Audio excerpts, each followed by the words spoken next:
Lorsqu'on considère l'importance des lois dans la tradition musulmane et depuis quelques siècles seulement après le prophète, on s'aperçoit que se pose très tôt, se pose en tout cas aujourd'hui une question qui est renouvelée par le mouvement islamiste, qui contribue à obscurcir ce que signifient ces lois, et en particulier autour du terme charia. La charia, ça n'est pas ce qu'on peut appliquer, parce que, au fond, c'est un chemin divin. Et la comparaison est proposée avec le Tao du taoïsme. Et donc, que font les islamistes? Donc, le terme, je suis désolé d'essayer de le prononcer en arabe alors que je ne le connais pas, mais c'est fir. Fir. Non, mais c'est fir. Non, mais voilà, je savais que je le prononçais mal, mais juste suffisamment pour qu'on reconnaisse que je le prononçais mal. Ce qui était le but. Donc, ce que font les islamistes, c'est cela, c'est-à-dire, c'est de proposer une lecture humaine de ce chemin divin, et en particulier, une lecture humaine qui est guidée par une logique patriarcale. Donc, cette question de méthodologie, on pourrait en prendre plusieurs éléments qui sont dont vous trouverez des compléments sur ce site, mais en particulier, il y a une idée qui est très importante, c'est l'idée que dans l'islam, le but, c'est la justice. Et que donc, si le résultat, c'est l'injustice, eh bien, ça n'est pas conforme à la charia. Or, toute une tradition met l'accent sur le fait que les femmes doivent être protégées, Dieu sait pourquoi, mais que ça n'est pas la même chose du tout que la définition de la justice, parce que cette définition de la justice, elle sous-entend, elle implique non seulement l'égalité, mais aussi la réciprocité. Et donc, si on veut que les femmes soient, comme tous les êtres humains, des agents devant Dieu, eh bien, cette question d'agency des femmes se pose. Cette question, elle se pose, et le féminisme islamique dont se réclame Amina Wadud la pose tout particulièrement dans le domaine de la sphère privée et de la famille, puisque, à certains égards, si l'islamisme s'est accommodé d'une sphère privée très inégalitaire, patriarcale, le féminisme laïque s'est surtout concentré sur la place des femmes dans l'espace public, et donc, du coup, a peu remis en cause ce rôle des femmes dans l'espace privé. Séculier plutôt que laïque? Oui, j'hésitais entre séculier et laïque, puisque je sais que je me rallie. Donc, à chaque fois qu'auparavant j'ai dit laïque, entendez séculier. Donc, ce qui est important comme principe, c'est de se demander, lorsque une loi s'applique à des femmes, est-ce que les femmes ont leur mot à dire sur cette loi? Et ce deuxième principe, il est fondé sur un second qui est lié à leur expérience historique, c'est que, en général, l'expérience a montré que lorsqu'elles n'avaient pas leur mot à dire, eh bien, ça ne se traduisait pas par une égalité parfaite entre les sexes. Là, c'est moi qui brode. Mais je ne crois pas avoir déformé le propos. C'est moi? Donc, je découvrais en même temps que vous cet exposé. On m'a proposé de vous soumettre quelques commentaires improvisés que malheureusement malheureusement pour vous, je vais faire en anglais. But fortunately for you, I'll do them in English so that you get a chance to understand what I'm saying. Although it could be convenient if no one understood what I'm saying. Sure. Your papers, just in case you write. Je comprends pas bien l'anglais, en fait. On ne peut pas demander ça parce que les gens n'osent jamais le dire. Non, mais dites-le, parce que si on répète tout 3 fois pour rien, c'est pas la peine. Non, mais il y a au moins plusieurs personnes pour qui c'est le cas, donc on va essayer de traduire. Donc bien sûr. Donc je me traduirai moi-même brièvement un abstract, un best-of. So I'll just say a couple of things. The first thing is that it seems to me that the term Islamic feminism, we just saw that the term secular is disputed in its translation, but the term Islamic feminism, it seems to me in the current context of France, is considered as an oxymoron.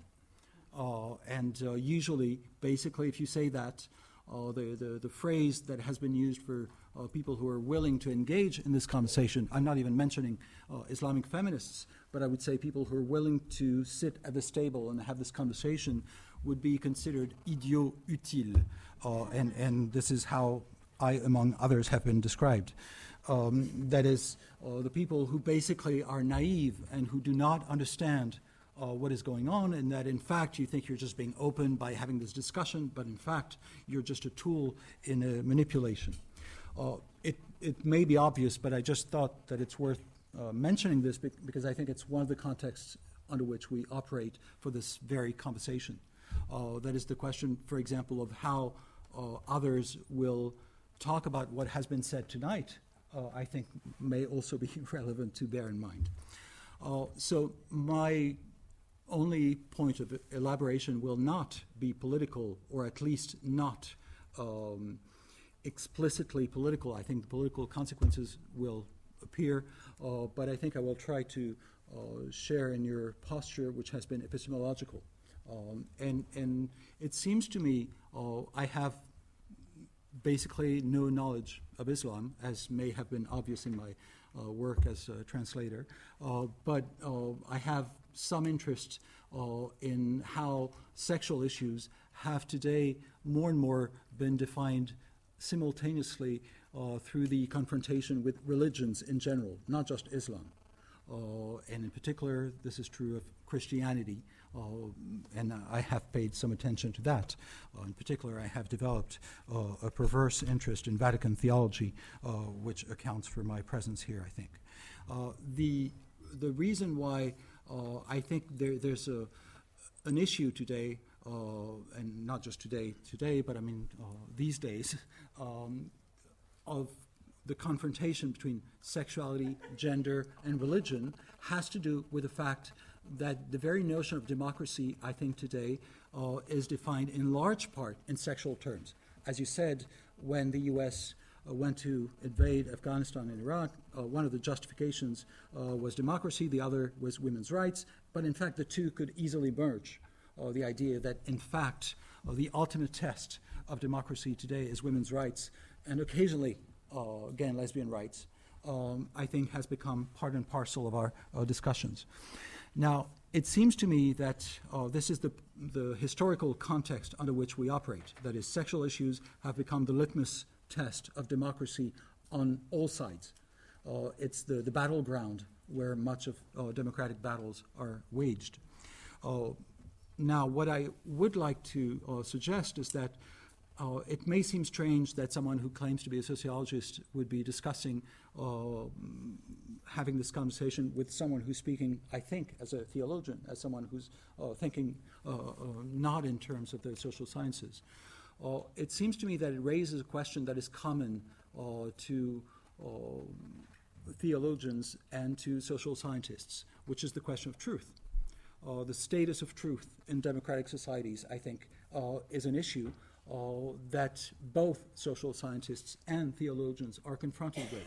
That is, if there is something like history, and this is, I think, something you have emphasized in your presentation, if there is something like history, then history also applies to those whose work it is to reflect on truth, whether it be as theologians or as social scientists, and many others as well. That is, if there is something like a history of truth, that means that there's always, as you pointed out, human agency in elaborating truth. This is true if we're talking about religion.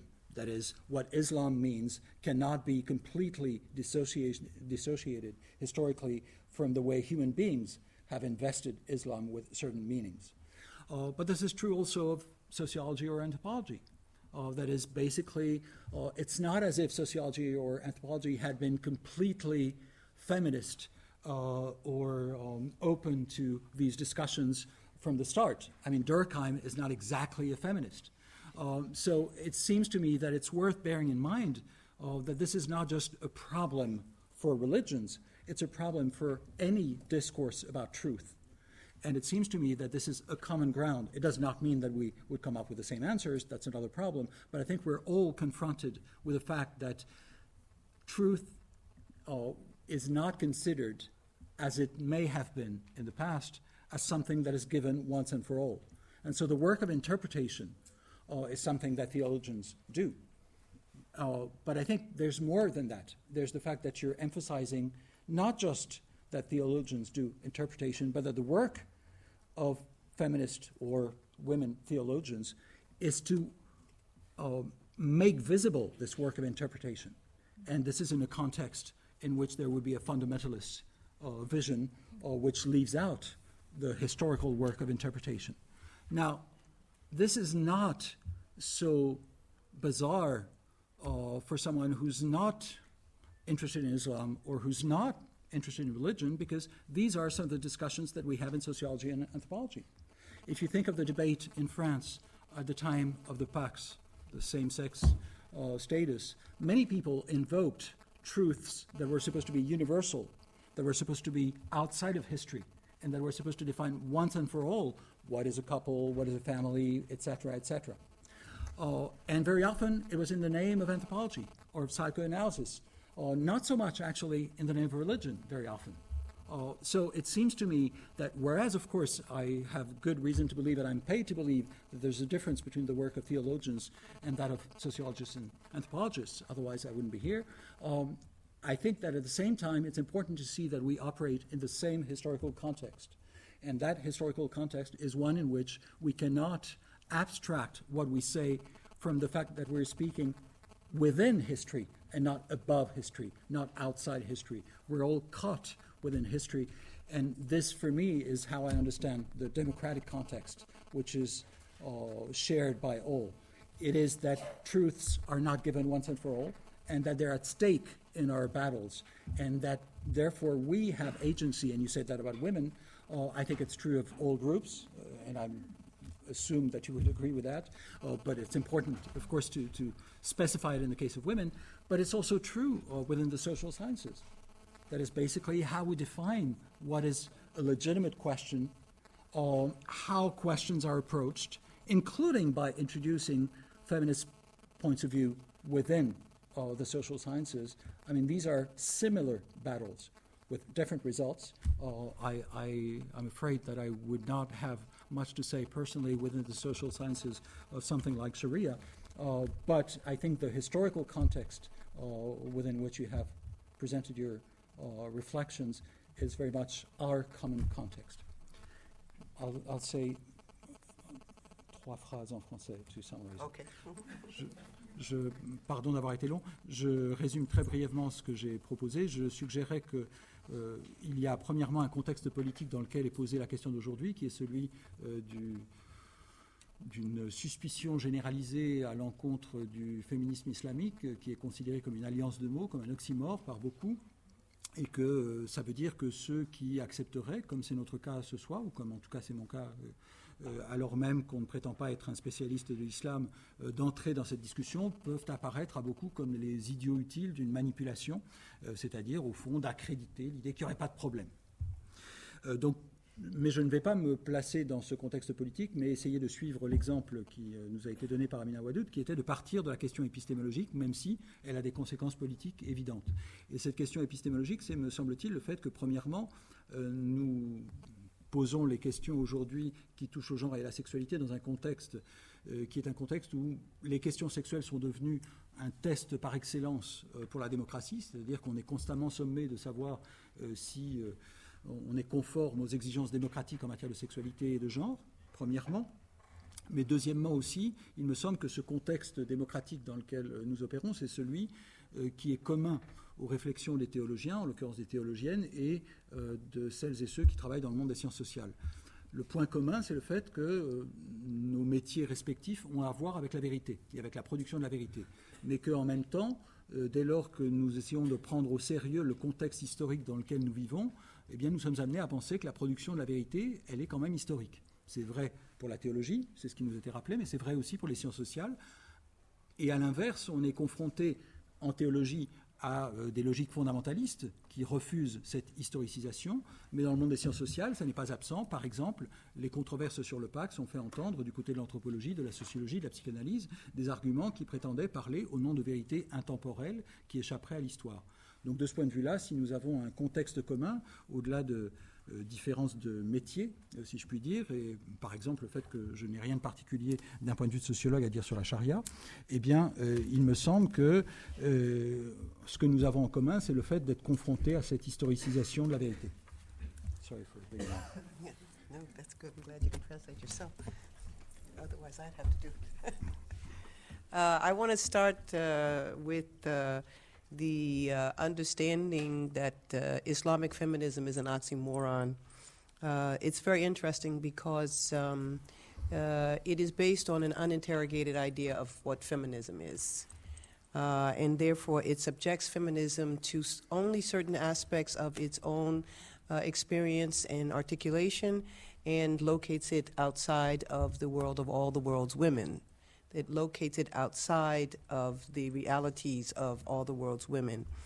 So fortunately, at least in the United States, we have addressed this interrogation of feminism because we wanted to move it away from its location by only, white, middle-class women, and have it heterosexual white middle-class heterosexual women, and have it relocated in your own daughter of France, Simone de Beauvoir, who said that feminism is the radical notion that women are human beings.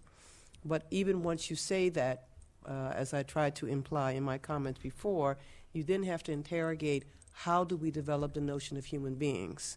I've been interested in Islamic ethics, and Islamic ethics as a historical intellectual operation was based on the male as the human being, and therefore often the female was deviant with regard to it. So I jumped past that development to go back to the Quranic establishment of the notion of the human being as an agent before God. And once you do that, then Islamic feminism is no more an oxymoron than a French Muslima. So it is just a case of being willing to accept that I said that Islam as a term or an epistemology needs to be interrogated, but then leaving feminism locked into certain manifestations of itself. And in fact, this was one of the reasons, another of the reasons why it took me some time to be able to come to peace with the term feminism, because I noticed that feminists were willing to interrogate every aspect of the social sciences and medicines and the natural sciences, but they did not interrogate religion. They left religion as if somehow its articulations and manifestations were in fact what was ordained by the sacred, and not in fact also operations in time or operations in history, all of our histories being characterized by patriarchy. So I would also have to defer to the work that was done by a lawyer, a legal professor named Madhavi Sundar, where she says that as a consequence of the Enlightenment, especially in the context of the public space and these quote-unquote movements of democracy, although she doesn't use those words, the separation, quote-unquote, the separation of church and state, church and state, or religion and state. I don't want to say church, it's too problematic. The separation of religion and state, or religion and law, gave law the purview of reasoning, which therefore could be adjudicated by people, but religion was hopelessly irrational, could not be subjected to laws, and the like, and the consequences was that those same legal systems approved of very patriarchal reflections or conservative reflections of religion, and that religions then became static within those articulations, that they were no longer alive. So if truth is alive, certainly then religion is alive.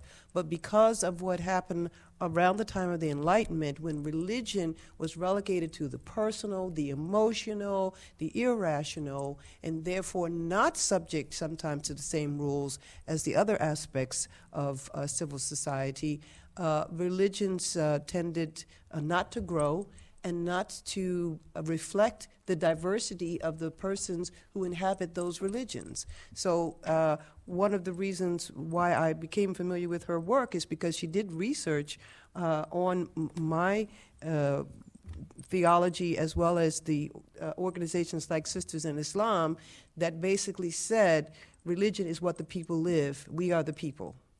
We are the people. We live Islam, and therefore Islam is what we make Islam to be.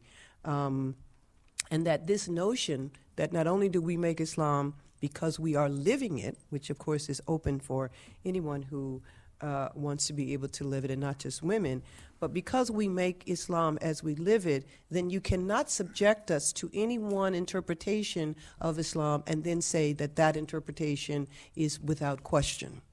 And this was, for me, who did operate purely out of both, personal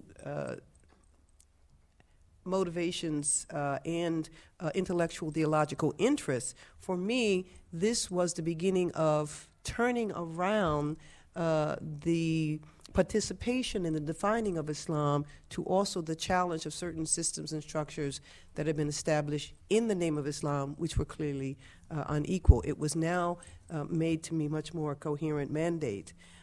So those are my comments in general about yours, but there's one other comment that I want to make, and that is with regard to psychoanalysis and sexual or gender issues. The idea that the human being and human sexuality or human psychology is separate from human spirituality is another consequence of some of the bifurcated thinking that comes out of certain locations. And this is not consistent with all the world's religions. The idea of the integration of sexuality and spirituality exists within certain religious traditions, and I think we need to consider the possibility that what we have concluded as absolutely an articulation of the mandate of democracy, that is sexual freedoms, when it is mandated without the inclusion of also spiritual freedoms, that is, of the dimensions of our being which are transcendent and therefore in touch with not only ourself and our notion of the sacred, but also our partners or potential partners, that there is also a spirituality in that exchange, I personally find problematic.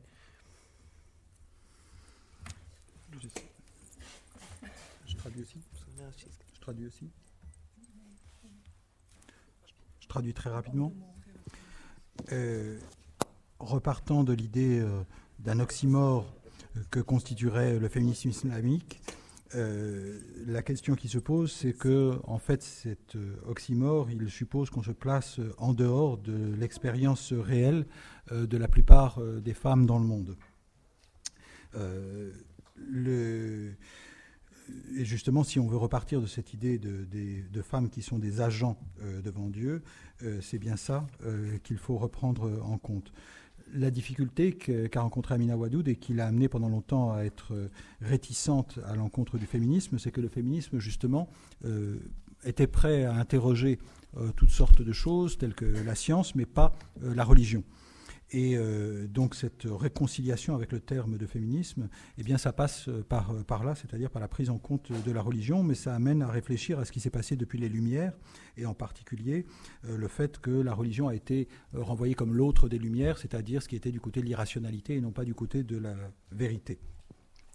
La réflexion d'une juriste dont je n'ai pas retenu le nom, c'est que ce qui était important, c'était que la religion, ça avait à voir avec ce que les gens vivent, et que ça a pu servir de point de départ pour retourner, pour défier, pour remettre en cause des conceptions inégalitaires de l'islam, à la fois pour des raisons personnelles et pour des raisons intellectuelles et théologiques.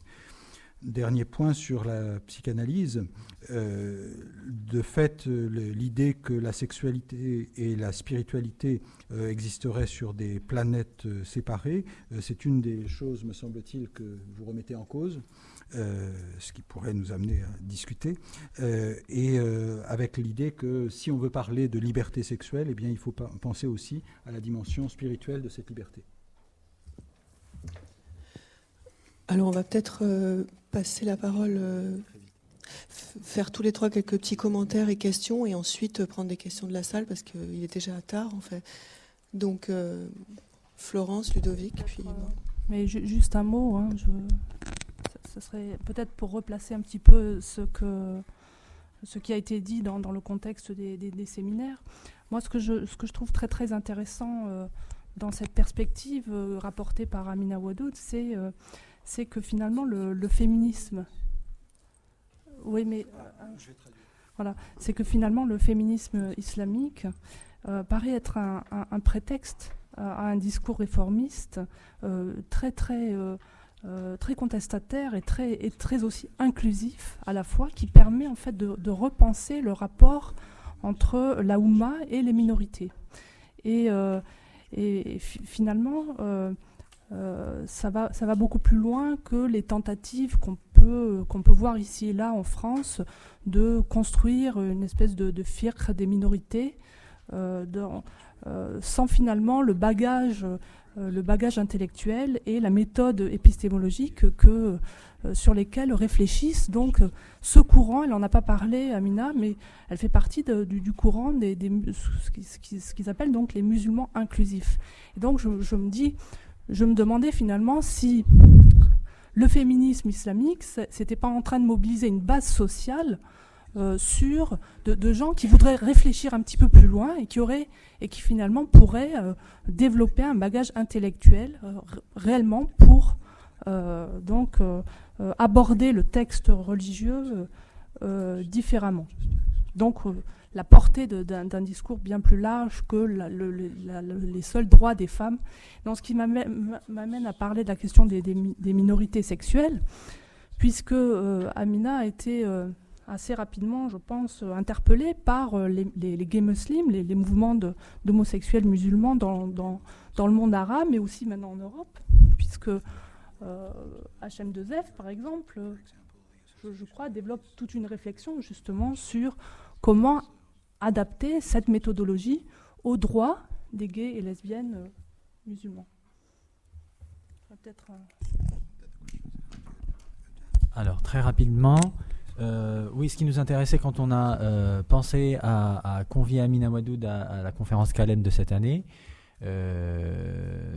c'était d'apprendre comment construire ce discours qui est un discours du juste milieu entre le rejet de l'islam parce qu'on a envie de rejeter l'orthodoxie et justement la radicalisation, l'orthodoxie, l'internalisation des normes du discours qui se dit radical. Donc oui, effectivement, ce qu'on essaie de construire aujourd'hui en France et en Europe, difficilement, avec toutes les difficultés que Amina Wadud a très bien décrites pour le féminisme islamique pendant 10 ans, que nous sommes en train de vivre aujourd'hui. En France, en ce moment même, et depuis un sacré bout de temps, simplement pour trouver des interlocuteurs qui ne soient pas dans un extrême ou dans un autre. Donc c'est un discours qui, peut-être n'en a pas l'air, mais est fondamentalement contestataire, inclusif, dans le sens, oui, effectivement, où et si on dit que l'islam, c'est une religion, spiritualité, une culture de tolérance, etc., alors où est la tolérance quand on exclut 50% de l'humanité parce qu'ils sont des femmes, plus 20% parce qu'ils sont homosexuels ou bisexuels, etc., et ça n'en finit pas. Donc c'est une approche qui est effectivement subversive, subversive parce que ça remet en compte, ça remet en cause, je parle trop anglais en ce moment, pardon, ça remet en cause effectivement ce dogme que l'on présente comme islamique et qui est, à mon sens, qui n'est pas radical, au sens où du retour aux sources de la religion, de l'esprit de la loi, etc. Donc voilà, c'est une approche qui est celle des gays musulmans, comme la qualifie très justement Florence, l'activisme LGBT, lesbienne, gay, bisexuel, transsexuel, islamique, enfin bon, quel que soit le nom qu'on veut bien lui donner, c'est une approche qui est bien plus radicale et qui se veut bien plus peut-être authentique. Alors, l'espoir fait vivre, Nous ne sommes pas là pour convaincre qui que ce soit, c'est ce qu'on se disait tout à l'heure avec Amina, il y aura toujours des gens pour contester les contestataires, etc. Mais l'essentiel, c'est d'être somewhere in the map. C'est de se placer et d'avoir une visibilité, d'exister, d'offrir cette possibilité-là à des gens qui vivent ça dans leur chair, dans leur quotidien depuis qu'ils sont nés, parce qu'ils sont femmes, parce qu'ils sont lesbiennes, parce qu'ils sont homosexuels, et les doubles, les triples discriminations, on peut en rajouter, séropositifs, noirs, arabes, etc., etc. De leur offrir juste la possibilité, c'est ce que la plupart des gens à qui nous avons affaire et à qui s'adresse ce discours demandent, simplement la possibilité d'exister sans avoir à vivre une dissonance cognitive, comme on dirait en psychologie, c'est-à-dire une schizophrénie au quotidien, d'avoir à choisir entre sa sexualité, sa spiritualité, son corps et sa tête, alors que tout ça, bien évidemment, fait partie d'une approche qui doit être holistique, qui doit prendre en compte l'ensemble des caractéristiques de l'être humain.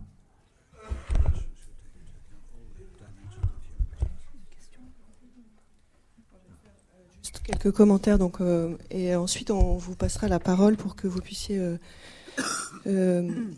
poser des questions. Donc effectivement, bon, ça a été rappelé, et d'abord par Amina, la question, et là encore on le voit avec le militantisme maintenant des gays musulmans, c'est la question qui se saisit de cette norme religieuse et qu'est-ce qu'on en fait. Et donc au-delà, il y a quand même la question, je pense, la question, à la fois la question démocratique d'un côté, et de l'autre, il y a aussi la question que pose... la question de la diffusion, de l'appropriation, qui s'approprie ces textes, parce que quand on parle d'un mouvement qui était un mouvement intellectuel, il y a bien la question, 20 ans plus tard, je veux dire, on parle d'un phénomène qui, certes, apparaît encore un oxymore en France, mais qui a quand même 20 ans, donc on est quand même sur un phénomène qui est advenu, qui existe, dans lequel on peut voir des différences, des courants, etc., etc. Donc en fait se pose la question de qui se saisit de cette norme. Et là je vais revenir un petit peu à la question à deux questions. Donc d'abord la question de l'islam politique. Donc si ceux qui parlent de féminisme islamique sont des idiots utiles, ceux qui vont essayer de dire qu'est-ce que l'islam le politique fait ou ne fait pas du féminisme islamique sont des super idiots utiles. Donc je me pose là-dedans. Avec cette idée, non, mais de voir 20 ans plus tard, en fait, qui se saisit de ce corpus intellectuel qui est en fait effectivement une ressource très très importante pour différents types de militantisme, etc. Et en fait, c'est vrai qu'il y a dans ce deuxième âge du féminisme islamique, il y a un peu deux phénomènes. À la fois un mouvement transnational, global, de théologiennes, de groupes militants qui tendent à diffuser cette autorité féminine. Comment on la diffuse, comment elle vient à toucher toutes les sociétés. Mais il faut dire quand même ici que des mouvements très importants, très intéressants, comme Moussawa, etc., sont aussi par certains aujourd'hui critiqués parce qu'ils sont globaux, transnationaux, etc., etc., et que de l'intérieur des pays, on a parfois l'impression aussi qu'ils imposent ou qu'ils pourraient imposer. Et la question de l'intérieur des pays, qui se saisit de cette question ? Il y a des mouvements sociaux qui s'en saisissent. Par rapport à l'islam politique, j'aimerais quand même dire que finalement, historiquement, c'est aussi parce que l'islam politique s'est saisi du religieux et l'a enlevé quelque part aux autorités, aux ulémas qui avaient le monopole de ces questions religieuses et l'a individualisé, c'est-à-dire que des gens se sont saisis de ça et qu'ils ont pluralisé l'autorité religieuse, qu'après, dans un second temps, c'est-à-dire que l'islam politique, c'est aussi une forme d'individualisation et de démocratisation du rapport aux religieux. C'est aussi ça, après avec des lectures fondamentalistes ou pas, mais c'est aussi ça. Donc ensuite, les femmes sont arrivées, je pense, enfin les féministes, elles sont peut-être pas arrivées à cause de ça, mais en tout cas, on était dans un processus de individualisation, pluralisation de l'autorité religieuse, qui aussi a permis l'émergence de ce type de mouvement. Et je reviens là maintenant un petit peu à la question démocratique, c'est-à-dire, toujours sur l'islam politique, on peut se demander ce qu'ils en font aujourd'hui, et on dit toujours l'islam politique, en gros, quel est on peut aujourd'hui se poser la question de l'influence du féminisme islamique sur l'islam politique à certains endroits. Si on voit quelqu'un comme Tariq Ramadan, en France, on va vous dire « Ah oui, c'est lui qui a inventé le féminisme islamique. Il n'a rien inventé du tout. » Non, mais il y a des gens qui disent ça. Enfin, je veux dire, je l'ai entendu. Il n'a absolument rien inventé du tout. Mais par contre, Beaucoup de gens disent ça, oui. Oui. C'est-à-dire, oui, vous vous rendez compte, ça ne peut être que un projet fondamentaliste puisque Tariq Ramadan, etc. Bon. Alors qu'en fait, on se rend compte bien que ce discours est devenu porteur pour certaines personnes au sein de l'islam politique. Et le fait que le féminisme islamique soit devenu un discours porteur montre bien l'utilité qu'il a. C'est-à-dire que l'islam politique, ça lui a permis de faire un passage entre les classiques droits de la femme en islam, etc., à quelque chose de plus moderne, de plus intéressant, de plus porteur, qui est ce féminisme islamique. Donc quand je dis ça, je suis pas en train de dire seulement qu'ils instrumentalisent, je suis en train de dire aussi qu'ils sont aussi influencés, comme ils sont influencés, et qu'on est un peu à une croisée des chemins. C'est-à-dire qu'avec un islam politique qui s'est aussi pluralisé, qui a différents courants, et qui se retrouve à une croisée des chemins, ce qu'on voit tout à fait aujourd'hui, ce qu'on va voir d'ailleurs aujourd'hui suite aux révolutions arabes. C'est-à-dire cet islam politique, où va-t-il se situer? Et là, on peut dire que aussi, sur ce point, le travail intellectuel qui a été fait par le féminisme islamique est aussi une ressource pour les femmes face à finalement le résultat des élections dans un certain nombre d'endroits, et on va continuer à avoir des influences réciproques. Donc je suis pas du tout en train de défendre l'islam politique, c'est pas ça mon propos. Voilà, je me situe comme une historienne, mais c'est simplement de voir qu'on n'est pas... c'est-à-dire que le féminisme islamique a été une troisième voie, effectivement. Aujourd'hui, l'islam politique n'est plus ce qu'il était dans les années 70-80, voire début 90, et donc on est dans un autre type de processus. Je pense qu'il faut aussi regarder. Alors voilà, on va vous passer la parole pour des questions. Non, mais peut-être on prend quelques questions. Oui, ou si vous avez... Pardon.